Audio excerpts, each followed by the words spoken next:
Todos soñamos con una vida sana. Nunca se ha tenido tanta esperanza de vida como en la actualidad, ni se ha disfrutado de una atención sanitaria tan eficiente.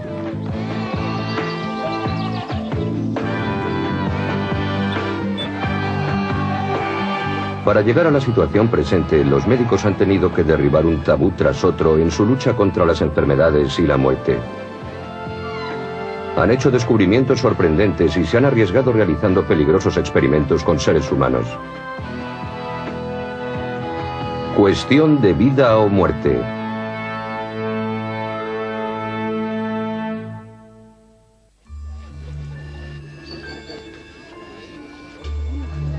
Cuando las familias se reúnen, siempre se tiende a hablar de lo mismo, la salud. ¿Qué niño ha pasado peor la escarlatina o la varicela? ¿Quién de los mayores ha sufrido la operación más grave? Con frecuencia se ha vuelto a nacer por segunda vez. ¿Qué tal se lleva el marcapasos con la vida sexual? ¿Cómo funciona el nuevo riñón? Sin embargo, los que hablan no son médicos, aunque se consideren expertos y tengan una historia que contar. Y no siempre se tiene un final feliz.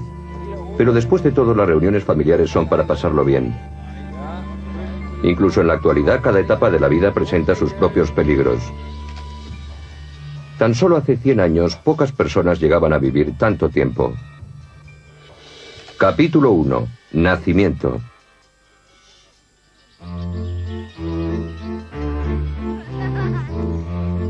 Un día nos pusimos serios y aquí está. Ya tiene 6 meses. El abuelo ha tenido por fin un nieto. ¡Qué suerte! El pequeño vino al mundo sin ninguna complicación.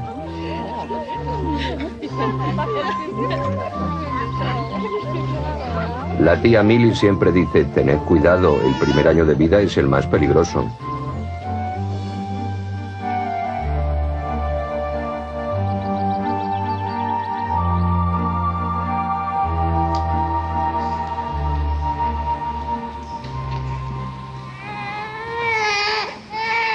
El primer llanto, el primer suspiro de la vida. Asistidos por un auténtico ejército de comadronas y médicos, hace décadas que los niños nacen en los hospitales. Sin embargo, durante miles de años las mujeres parían en casa, sin médicos, ya que la ayuda corría a cargo de las parteras.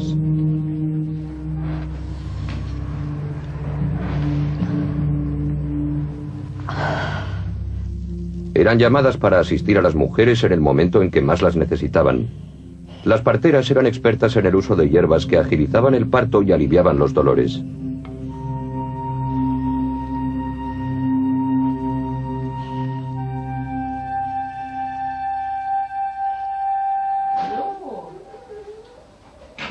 En la actualidad, las comadronas siguen asistiendo a los partos, aunque los padres también están presentes.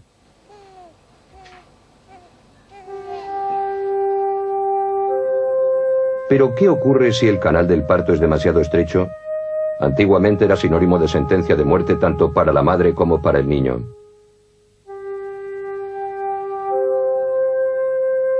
La única forma de salvarlos era realizando una cesárea. El divino Julio César vio por primera vez la luz del mundo cuando le hicieron un corte a su madre en la matriz. Así fue como la cesárea recibió su nombre. Pero nadie se atrevió a realizar esta peligrosa operación hasta el siglo XVI por lo menos. Eso cuenta la historia. Isabel, una granjera, estaba en cama con terribles dolores de parto. Era su primer embarazo.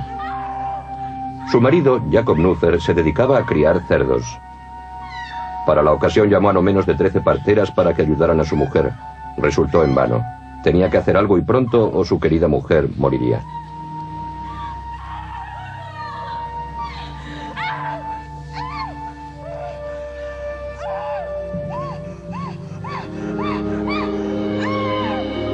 Cogió entonces el cuchillo que usaba para castrar cerdos y le hizo una incisión que le salvaría la vida. Fue un milagro. No solo se salvó el niño, sino también la madre. Pero hasta que los médicos no aprendieron a mantener estéril la cavidad abdominal durante la operación, la cesárea no fue segura. Desde el siglo XVIII los médicos han hecho progresos considerables en el campo de la obstetricia, como por ejemplo en la ciudad alemana de Gotinga. Allí fue donde Johanna Lubón, una sirvienta, acudió a un hospital en enero de 1812. Su embarazo estaba muy avanzado, pero era soltera. Todo un escándalo para la época. Sin embargo, no quiso abortar. No quería perder la vida de lo que llevaba en su seno. En su pobreza y desesperación hizo un trato con los médicos. El director de la clínica de obstetricia, el doctor Osiander, se ocuparía de darle cobijo y asistencia médica. A cambio, ella se brindaría a hacer de conejillo de indias para los experimentos del doctor. Osiander tenía planes para reformar completamente la metodología de la obstetricia, haciendo que ese arte de mujeres se convirtiera en ciencia. Al fin y al cabo, la obstetricia era una práctica realizada por mujeres. Para que los médicos se introdujeran en ella, tenían que encontrar primero una forma de sustituir a las parteras, usando al menos argumentos persuasivos. Por eso, casi todos los obstetras de la época se vieron envueltos en debates contra las parteras. Denunciaron que aquellas mujeres no solamente eran ignorantes y supersticiosas, sino que además no tenían escrúpulos o eran unas criminales.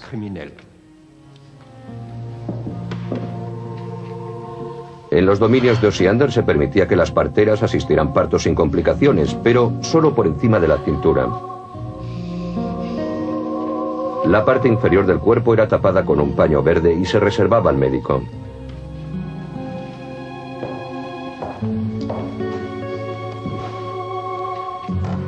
A las 5 de la mañana, el cuello del útero estaba completamente dilatado y la cabeza del niño había entrado en el canal del parto. Año tras año, Osiander mantuvo un cuidadoso registro de los progresos de los partos de su clínica, anotando los dolores y describiendo las complicaciones que se presentaban durante el trance. Los procedimientos de la obstetricia ya no se basarían solamente en la experiencia, sino en sólidos conocimientos científicos. En muchos casos, el profesor de obstetricia de Gotinga prescribiría una intervención médica en la que utilizaría instrumentos de reciente creación. Osiander tenía un punto de vista muy específico para la obstetricia y abiertamente reconoció sus convicciones. Opinaba que todos los partos tenían sus riesgos y que quería controlar este proceso impredecible utilizando medios científicos. Por esa razón, casi en la mitad de los partos que tuvieron lugar en su hospital, no dudó en utilizar el forceps.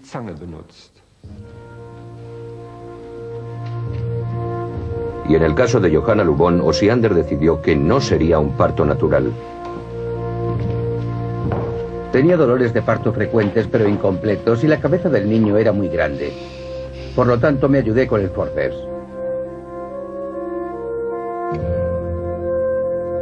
El forceps parece a veces un instrumento de tortura en manos de médicos insensibles.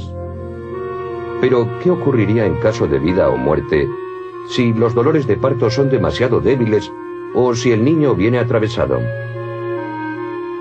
En esos casos solo se puede ayudar al feto con una incisión o con el forceps. Ayudándome con el forceps, traje felizmente al niño a este mundo. Osiander denominaba a sus parturientas fantasmas vivientes. Eran el equivalente de maniquíes al servicio de la ciencia.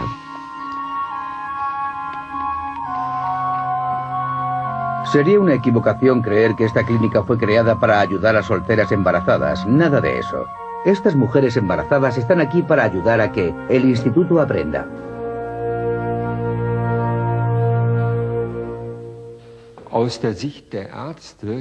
Desde el punto de vista de los médicos, era principalmente una forma de encontrar procedimientos prometedores. En el siglo XVIII, en muchos campos de la medicina, aún no estaba claro si los médicos resultaban de ayuda en ciertas enfermedades o si los curanderos eran igual de eficaces. Por esa razón, la labor de los médicos estaba sometida a una gran crítica. En opinión de un médico del Hospital General de Viena, esta crítica estaba completamente justificada. En 1847 acusó incluso a sus colegas de ser culpables de la muerte de miles de mujeres. Y eso que en Viena los médicos y las comadronas recibían la mejor formación de su tiempo. Existían dos clases de clínicas de maternidad, una para la formación de médicos y otra para la de las comadronas. Pero todas las embarazadas querían dar a luz en la clínica de las comadronas. La razón se debía a que la clínica de los médicos tenía muy mala reputación. La gente decía que la muerte la visitaba con demasiada frecuencia. A pesar de que los niños nacían bien, muchas madres morían más tarde debido a unas misteriosas fiebres.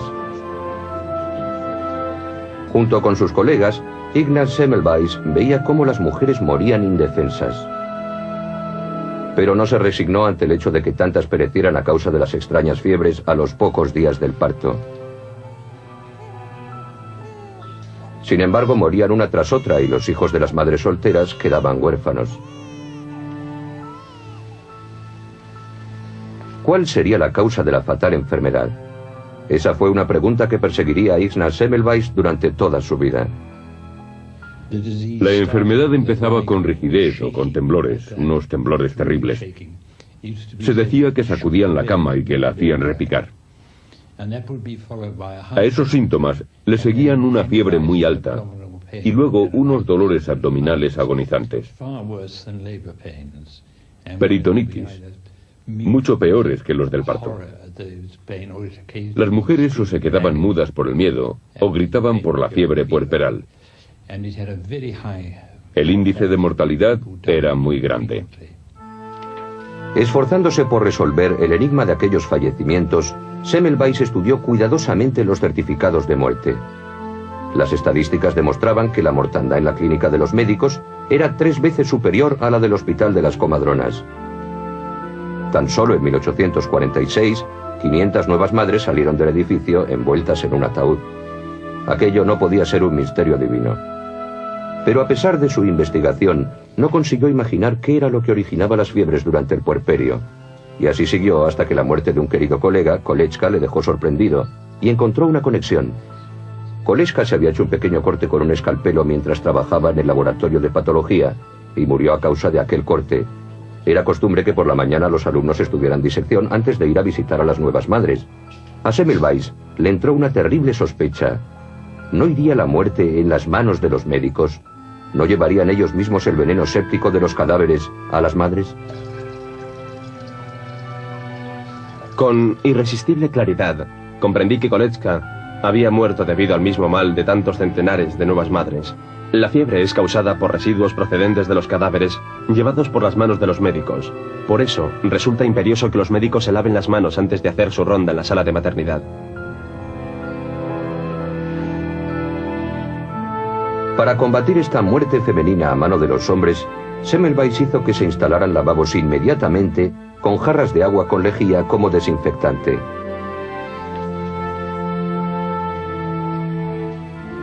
Tan sencilla como resultaba esta directriz, los alumnos de Semmelweis presentaron resistencia. Muy pocos siguieron su ejemplo. Nuestras manos se volverán a ensuciar después de examinar a una paciente. ¿Por qué tendríamos que lavarnos antes? Semmelweis convenció a algunos médicos para que se lavaran las manos. Y en esos casos muchas mujeres no contrajeron la fiebre del puerperio. Por eso le llamaron el salvador de mujeres. Pero sus colegas ignoraron sus logros y se vio forzado a escribir unas cartas abiertas a todos los profesores de obstetricia en las que decían: debemos acabar con estos asesinatos. Aquello no le hizo muy popular entre sus colegas. Muchos le consideraron un tuercebotas lunático, un fanático del lavado de manos. Él contraatacó llamando a sus oponentes apóstoles de la infección por cadáveres o nerones médicos. Amargado, marchó a su ciudad natal, Budapest. Allí consiguió salvar a cientos de madres de las mortíferas fiebres. Incluso puso un lavabo en su despacho. En 1865, Semmelweis ingresó en un manicomio. También él acabó sucumbiendo a los mortíferos gérmenes contra los que había luchado con tanto esfuerzo. Su reputación cayó por los suelos cuando empezó a atacar a sus críticos. Y al final se volvió loco. La gente decía, no es más que un loco con ideas de loco. Y eso fue un gran inconveniente para sus seguidores. Cuando murió, creo que nadie, o casi nadie, utilizaba los antisépticos. El lavado de manos, como proponía Semmelweis, fue el primer paso hacia la sala de esterilización para proteger a los pacientes contra las infecciones mortales.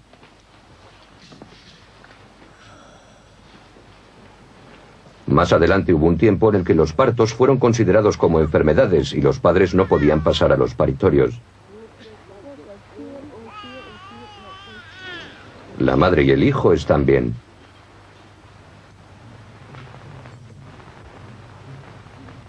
Hoy en día sabemos que unos cuantos gérmenes no pueden perjudicar al recién nacido, incluso refuerzan su sistema inmunológico.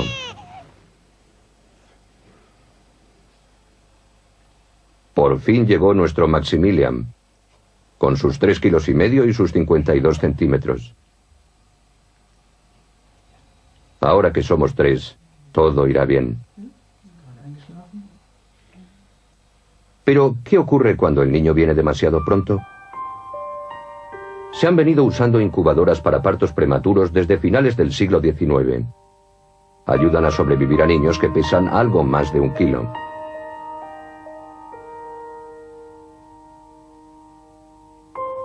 En Estados Unidos se hicieron demostraciones con incubadoras por diferentes ciudades. Las gentes no sabían qué admirar más, a los pequeños en aquellas máquinas o al sorprendente progreso de la tecnología. En la actualidad logran sobrevivir niños que tan solo pesan medio kilo. Algunos nacen a las 24 semanas de embarazo, 16 semanas antes de tiempo, pesando 3 kilos menos de lo normal. Cuerpos pequeños, frágiles y débiles, con tan solo un atisbo de vida. En la Universidad de Zúrich, el profesor Bucher y su equipo se ocupan de que los niños prematuros reciban un cuidado óptimo. Como sus pulmones no están maduros todavía, solo se consigue que no mueran utilizando un surfactante. Los niños tienen que respirar artificialmente y han de ser alimentados por vía intravenosa. La respiración, los latidos del corazón, la presión arterial y la temperatura corporal son monitorizados constantemente durante varios meses. Con un gran cuidado, los médicos y las enfermeras de pediatría ayudan a los niños prematuros a sobrevivir durante sus primeras y precarias semanas. Pero ¿cuáles son los límites que impone la naturaleza? ¿Y cuál es el precio de sobrepasarlos? El problema es que con nuestra capacidad tecnológica sobreviven muchos niños prematuros, algunos de los cuales pasan el resto de sus vidas con graves incapacidades. Por eso se nos presenta un dilema cada vez que salvamos a un bebé prematuro, ya que no sabemos cómo será luego la calidad de vida de ese niño. Para el profesor Bucher, no todo lo que es médicamente posible es también éticamente justificable. Se han hecho experimentos en muchos lugares con niños que pesan tan solo 340 gramos. Se tiene por seguro que esos niños serán ciegos y sordos y padecerán discapacidades físicas y mentales. A los médicos de Zúrich no les gusta realizar demasiadas operaciones dolorosas y complejas, pues incluso el progreso debe tener sus límites. Estamos descubriendo territorios nuevos e inexplorados. Sentimos curiosidad por las cosas nuevas que probamos. Eso es lo que motiva a los científicos y así hemos mejorado considerablemente la situación. Por otra parte, cada vez está más claro que la naturaleza ha puesto límites para los bebés prematuros, más pequeños que no somos capaces de traspasar.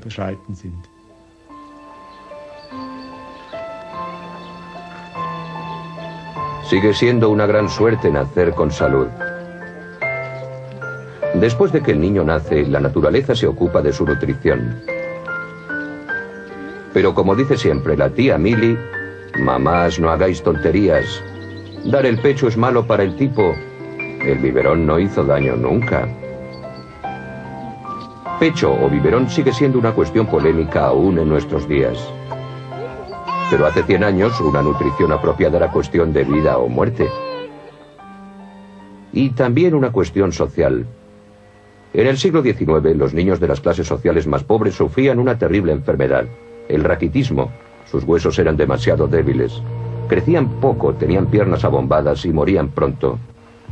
Esto era consecuencia de una vida sumida en la oscuridad y en el hacinamiento.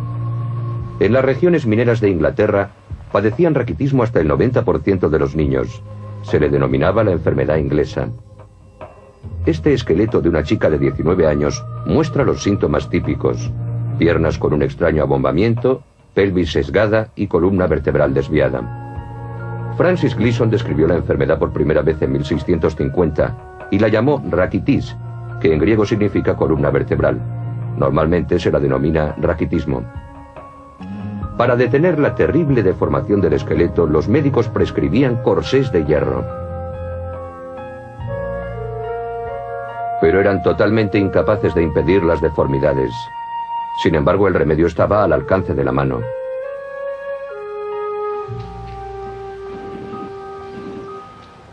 Luz solar o aceite de hígado de bacalao como alternativa. Ambos hacen que el cuerpo produzca vitamina D. Este efecto fue descubierto en los años 20 por un químico llamado Windaus. Desde entonces, una ingesta adecuada de vitamina D ha protegido a los niños de los horrores del raquitismo.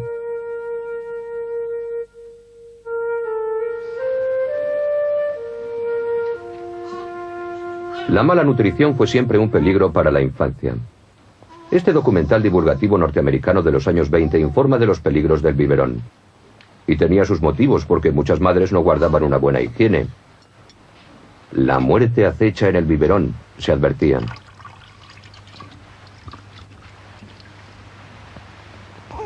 La leche materna es mejor. Los biberones no se desinfectaban adecuadamente y la leche no servía el tiempo suficiente para matar los gérmenes. Los pediatras recomendaban que las nuevas mamás dieran el pecho a sus bebés. De esta manera los niños crecen fuertes y sanos.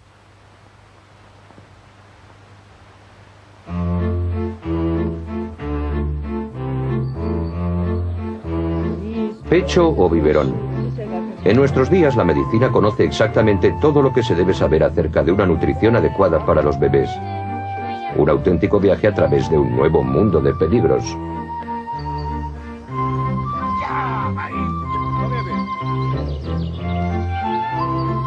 Una pequeña herida producida por los dientes de un perro, que ni siquiera llegaba a ser un mordisco, equivalía a una sentencia de muerte no hace demasiado tiempo. Los perros pueden ser portadores de la rabia, una enfermedad que se llevó miles de vidas, especialmente niños. En la actualidad, la vacunación evita esas muertes, una de las grandes conquistas de la medicina. Un pequeño pinchazo y un esparadrapo es todo lo que se necesita para protegerse contra infecciones mortales. En 1967, la Organización Mundial de la Salud lanzó una campaña mundial de vacunación contra la viruela, uno de los peores azotes de la humanidad. 15 millones de personas al año eran víctimas de ella. Y no solamente en la remota África. En 1972 apareció súbitamente en Yugoslavia, donde la vacunación había sido descuidada.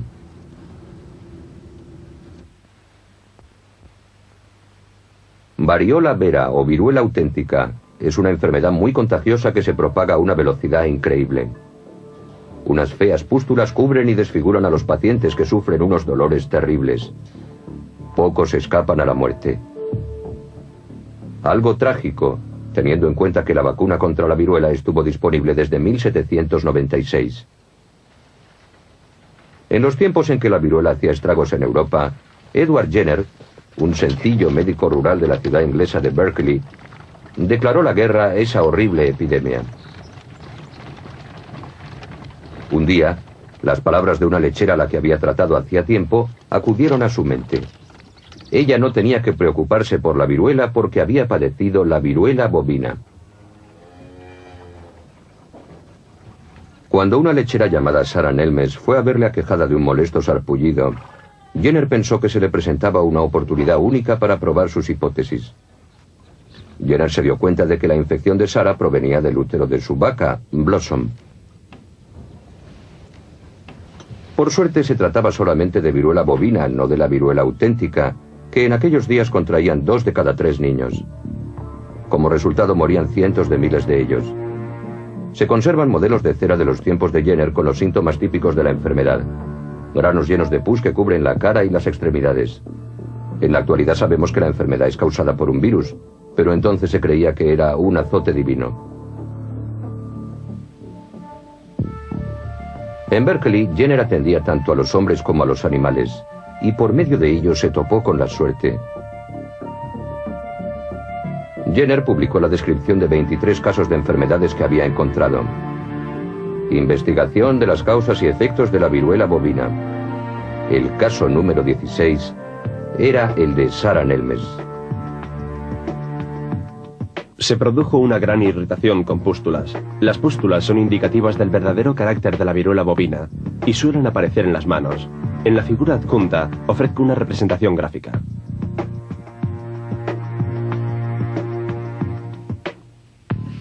El 14 de mayo de 1796, Jenner decide intentar un arriesgado experimento. Llamó a su consulta a Sarah y a James Phipps, de 8 años, hijo de un agricultor.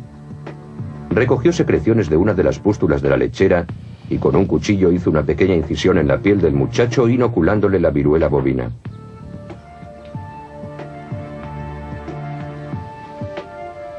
Al poco tiempo James presentaba los síntomas usuales de la enfermedad, pero se recuperó muy pronto.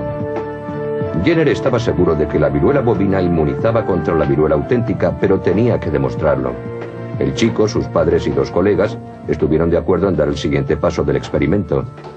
6 semanas más tarde, Jenner infectó a James con viruela auténtica usando secreciones de una víctima mortal.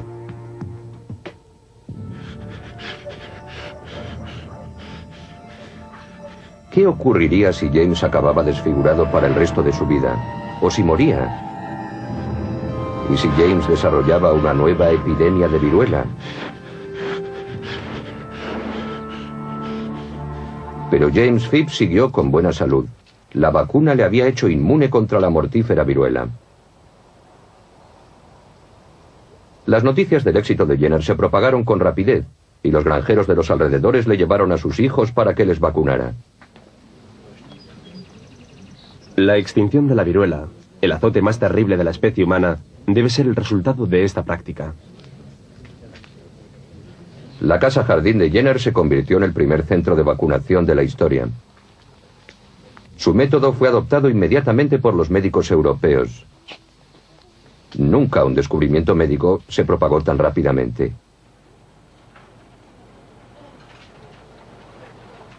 La vacuna salvadora que la vaca Blossom proporcionó a Jenner, un médico rural, fue producida enseguida en el laboratorio. Virus de viruela debilitados procedentes de seres humanos demostraron ser más efectivos que los virus de las vacas. Pronto todo el mundo fue vacunado. Sin embargo, todavía en nuestros días debe tenerse a mano la vacuna para casos de emergencia.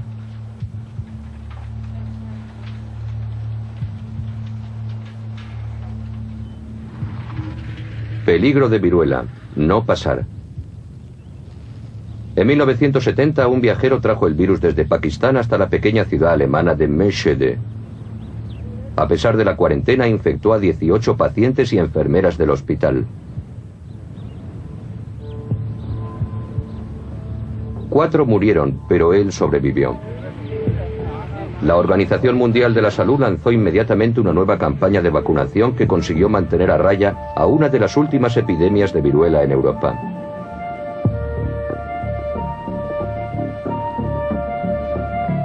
Desde entonces no han sido necesarias más campañas obligatorias de vacunación. En 1980, la Organización Mundial de la Salud declaró extinguida la viruela. La visión de Jenner se había cumplido. En la pantalla vemos la cuchilla con la que Jenner vacunaba, un mechón de James Phipps y los cuernos de Blossom, la vaca que proporcionó al mundo la primera vacuna. El método de Jenner fue llamado vacunación, del latín vaca. Son recuerdos de un momento mágico y trascendental de la medicina. Jenner no sabía por qué su vacuna funcionaba. Ni siquiera supo qué era lo que causaba la viruela. El mundo desconocido de los microbios estaba todavía por descubrir. Y no fue explorado hasta 50 años más tarde por Louis Pasteur en París. Este químico francés realizó algunos de los descubrimientos más importantes de la historia de la medicina. Incluso en nuestros días, el Instituto Pasteur es uno de los más importantes en el campo de las enfermedades infecciosas y en el desarrollo de nuevos medicamentos para combatir la gripe, las peligrosas enfermedades tropicales y el SIDA. Todo empezó en 1856, debido a un encargo de la industria alcoholera francesa. Una y otra vez, la solución fermentada de la remolacha no producía el alcohol deseado. En lugar de eso se conseguía un líquido turbio y ácido. Una triste experiencia, tanto para la degustación como para la cuenta bancaria. Pasteur tomaba constantemente muestras tratando de descubrir cuál podía ser la causa. En aquel tiempo, los microscopios con iluminación eran capaces de conseguir 1000 aumentos, permitiendo una visión detallada de los microorganismos. Mirando a través del microscopio, Pasteur descubrió que la bacteria de la levadura fermentaba el jugo de la remolacha produciendo alcohol, mientras la bacteria blanca del vinagre lo hacía imbebible. La muestra se asociaba con criaturas microscópicas, bacterias de varios tipos. De esta manera, Pasteur pudo demostrar que los gérmenes provienen del aire y se esparcen por el líquido en fermentación. Pasteur descubrió que también estropeaban la leche a menos que fuera hervida. Este hecho produjo lo que en su honor se llamó proceso de pasteurización. En la actualidad, las muestras originales de la fermentación alcohólica de Pasteur se conservan en su laboratorio. Su investigación le hizo intuir que si las bacterias causaban la enfermedad del alcohol, quizás podrían hacer que también las personas se enfermaran. En cuanto se identificaran esas bacterias, se las podría combatir.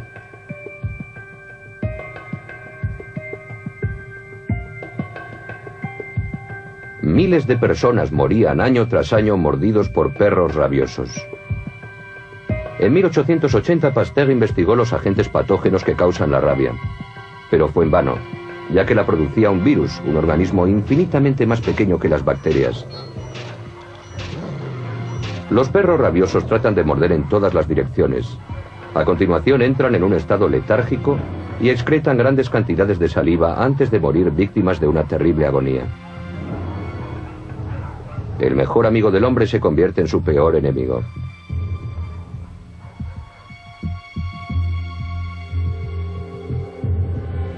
El virus de la rabia se expande lentamente a través de los conductos nerviosos de la médula espinal, llegando hasta el cerebro. En los seres humanos se producen además unas contracciones terriblemente dolorosas. Las personas que padecen rabia no pueden tragar y acaban muriendo de sed. En 1885, Pasteur atendió a Joseph Meister, un niño de 9 años, que había sido mordido 14 veces por un perro rabioso. Su muerte era inevitable. Pasteur se enfrentó a una difícil decisión. Había desarrollado una vacuna a partir de la médula espinal de conejos rabiosos y tuvo éxito inyectando esta vacuna a otros animales. Pero ¿cuáles serían los resultados en los seres humanos?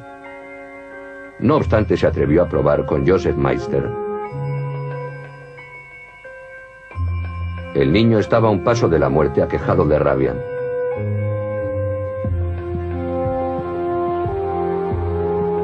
La vacunación contra la rabia se convirtió en una sensación mundial.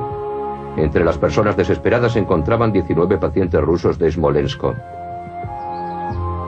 Pasteur logró salvar la vida de casi todos gracias a su suero. Muy orgulloso, Pasteur informó de sus hallazgos a la Academia de Ciencias.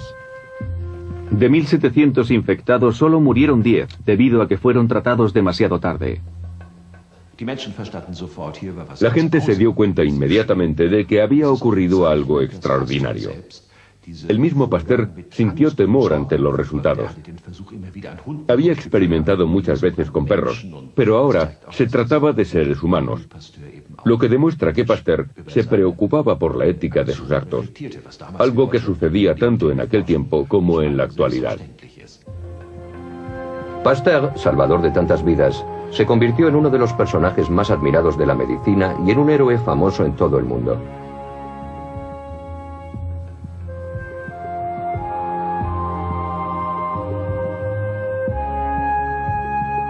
Cuando murió en 1895, el fundador de la bacteriología fue enterrado en un espléndido mausoleo, el de la Science et Charité.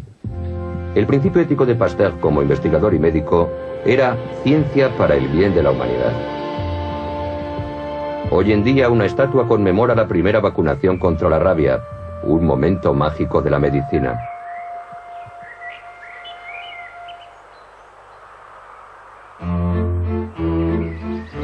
Si un chico resulta arañado mientras juguetea con un perro, ya no debería ser motivo de preocupación para los padres. La mayoría de los niños han sido vacunados contra casi todo, pues existe antídoto contra muchas enfermedades. Pero los padres no serían padres si no se preocuparan. Niños, tened cuidado, no os vayáis a hacer daño. Inútil aviso que los padres han dado a sus hijos desde que existe la paternidad.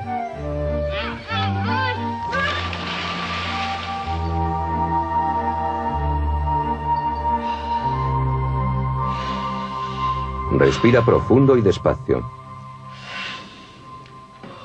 Mediante el estetoscopio, el médico puede reconocer los desórdenes peligrosos de pulmón.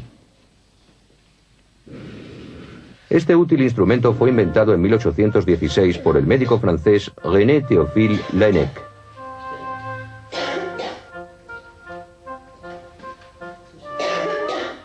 En una ocasión, Laennec trataba en vano de escuchar la respiración de una paciente, pero no podía oír nada. Sus grandes pechos eran un obstáculo físico. Como con la mayoría de las mujeres, no era aconsejable poner mi oreja sobre su pecho. En esta situación embarazosa, Laennec toma una hoja de papel, hace un rollo con ella y la convierte en una bocina. Los sonidos que escuché eran claros y diferenciados, fáciles de distinguir, algo ideal para un diagnóstico. Ridiculizados al principio como una moda francesa, los estetoscopios fueron usados enseguida por casi todos los médicos. Mediante ellos podían escuchar los síntomas de la tuberculosis pulmonar. La gente decía que los pacientes se consumían, ya que en las etapas finales quedaban reducidos a piel y huesos. La infección causaba nódulos o tubérculos en los pulmones. El enfermo al toser expelía sus tejidos pulmonares hasta ser literalmente consumido por la enfermedad. Solía darse entre las clases pobres que solían vivir hacinadas en lugares insanos. Los niños eran las víctimas más frecuentes de la tuberculosis. El sufrimiento de los pacientes no conocía límites. No existía cura para la tuberculosis a pesar de los numerosos sanatorios.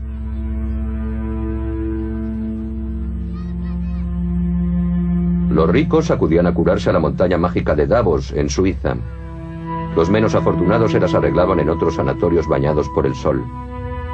Allí los niños recibían en abundancia lo que les faltaba en su casa: mucho descanso, buena comida y aire fresco. Y todos los días una hora de gimnasia para que respiraran profundamente. En los días que no brillaba el sol, las lámparas solares ocupaban su lugar. Con este tratamiento se podía aliviar al menos los síntomas, y en el mejor de los casos se curaba la tuberculosis. Sin embargo, los médicos estaban indefensos, a pesar de que el patógeno era conocido desde 1882. Un famoso médico de Berlín, Robert Koch, se había propuesto vencer a la tuberculosis. Para ello trabajó sin descanso en su laboratorio buscando el agente patógeno, aunque muchos de sus colegas creían que la malnutrición era la causa de la enfermedad en los pobres. Una y otra vez, Koch hizo cultivos con tejido tubercular pulmonar. En marzo de 1882 descubrió por fin lo que buscaba. Con el microscopio no vi más que bacilos, parásitos en forma de barra. Fue otro momento mágico de la medicina. El 24 de marzo de 1882, los profesores del Instituto de Fisiología de Berlín acudieron a una conferencia de Koch sobre la tuberculosis. Presentó informes de laboratorio, describió sus experimentos y justificó sus métodos.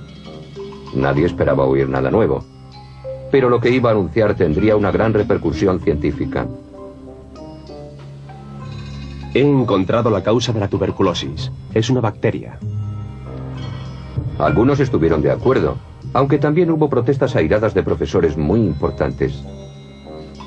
Pero Koch tenía razón y proclamó ante el mundo científico que... En el futuro no lucharemos contra algo indeterminado en nuestra batalla contra esta horrible plaga de la humanidad.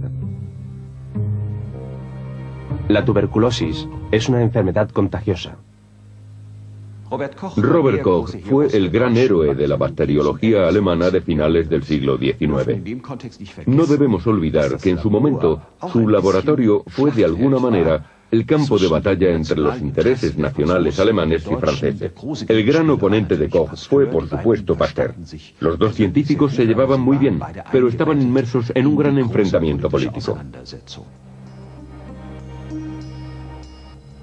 El Comité del Nobel sueco permaneció neutral y en 1905 concedió el premio a Robert Koch. Fue uno de los primeros premios Nobel de Medicina. Entre los grandes logros de Koch figuraba la introducción de nuevos métodos científicos para la investigación de enfermedades infecciosas.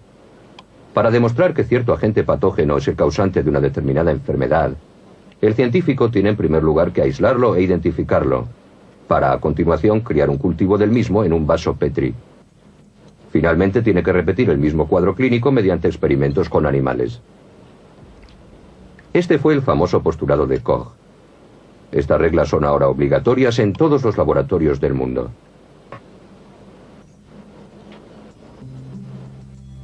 Con el descubrimiento de Koch en 1882 de la bacteria de la tuberculosis, la gente confió en que el mal sería pronto curado. En todo el mundo se inició una carrera para conseguir el suero curativo. Koch parecía ir en cabeza. En 1890 presentó su suero, la tuberculina, a los médicos para que fuera puesto a prueba. Miles de enfermos acudieron a Berlín para ser tratados, pero la cura milagrosa de Koch no tuvo éxito. La búsqueda de una vacuna efectiva contra la tuberculosis continuaría durante otros 50 años.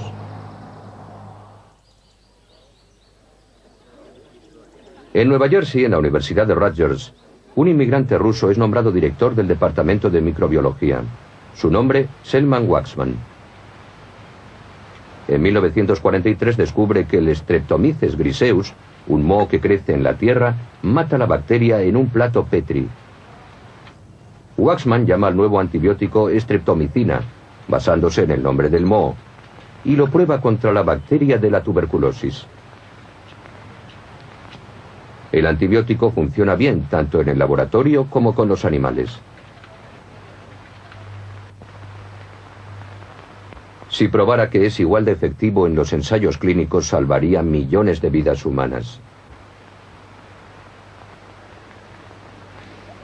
Por fin se demuestra que con unas cuantas inyecciones de la streptomicina de Waksman, la tuberculosis se cura. Para salvar el mayor número de vidas posible, Merck Pharmaceuticals no reclama los derechos de patente del antibiótico, donando generosamente sus ganancias. Al fin, la tuberculosis ha sido vencida.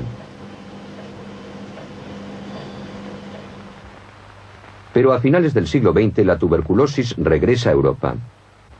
Nuevas cepas han evolucionado en las prisiones de Rusia y son resistentes a los más efectivos antibióticos. La tuberculosis vuelve a ser una amenaza para la humanidad. Por eso, en nuestros días, sigue siendo importante una temprana detección de la enfermedad. Ya en 1896 podía ser visualizado este mal en forma de sombra por medio de los rayos X. En la ciudad alemana de Würzburg, un físico experimentaba con un generador de rayos catódicos. Al igual que muchos de sus colegas, Wilhelm Colgard Röntgen usaba este aparato para estudiar las corrientes eléctricas. Una noche descubrió por accidente que con cada descarga catódica se formaba una imagen amarillenta. Se preguntó entonces qué clase de rayos serían aquellos.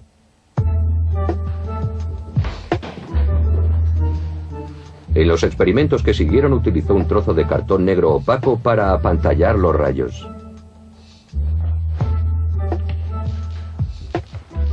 Descubrí que los rayos poseían una capacidad poco usual de penetrar la materia sólida con una potencia hasta entonces desconocida.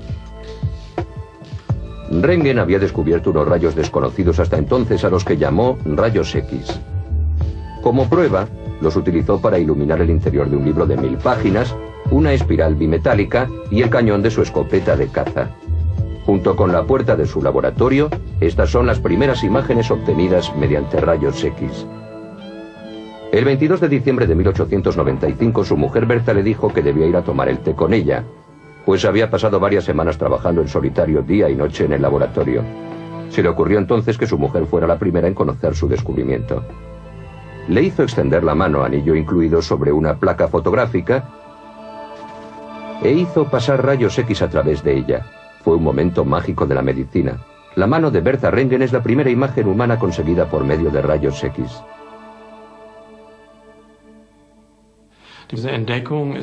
Por supuesto, el descubrimiento causó una gran sensación.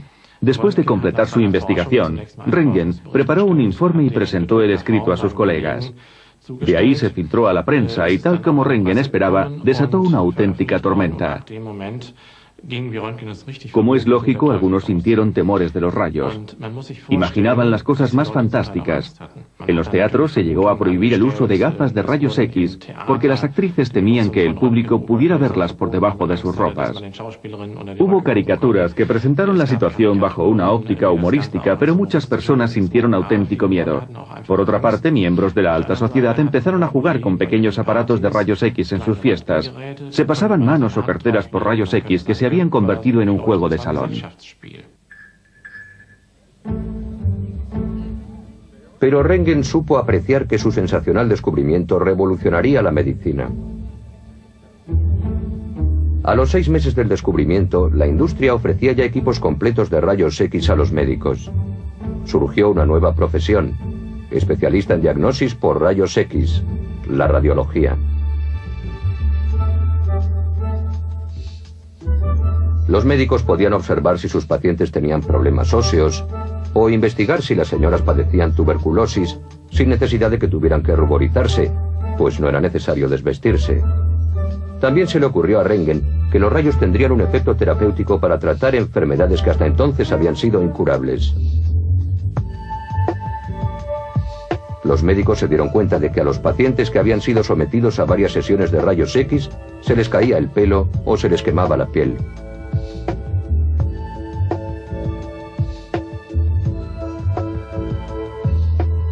La primera paciente tratada de esta manera con rayos X se hizo famosa. Fue una niña vienesa que tenía en la espalda una mancha de nacimiento llamada nevus gigante. El dermatólogo Leopold Freund trató el problema con rayos X en 1896. La terapia con radiación tuvo éxito, y aunque la piel de la niña resultó quemada durante el tratamiento, vivió hasta los 75 años. Pero todavía no se conocían los efectos nocivos de los rayos X. El radiólogo vienés Guido Holneck describió así las trágicas consecuencias de su trabajo. Los dedos quedaron gravemente quemados y tuvieron que ser amputados.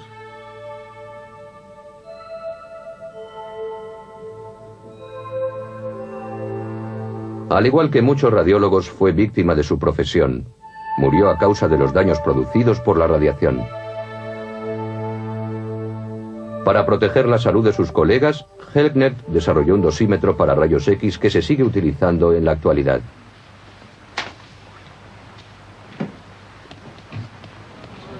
La capacidad de ver el interior del cuerpo humano por medio de los rayos X no tiene precio para la medicina. El examen pulmonar por rayos X ha prestado una ayuda enorme a la hora de combatir la tuberculosis.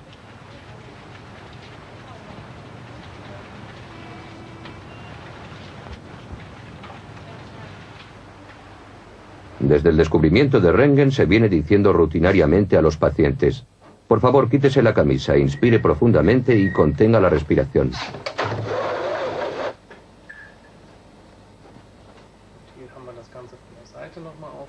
Menos mal, no hay pulmonía ni signos de tuberculosis. Todo está bien. Ahora no vuelva a fumar otra vez.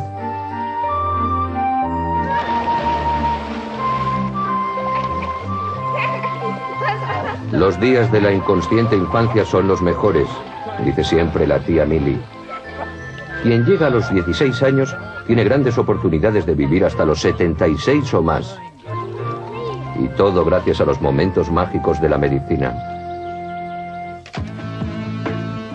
Pero a la siguiente etapa de la vida le acechan sus propios peligros, presentando un nuevo conjunto de retos para la medicina.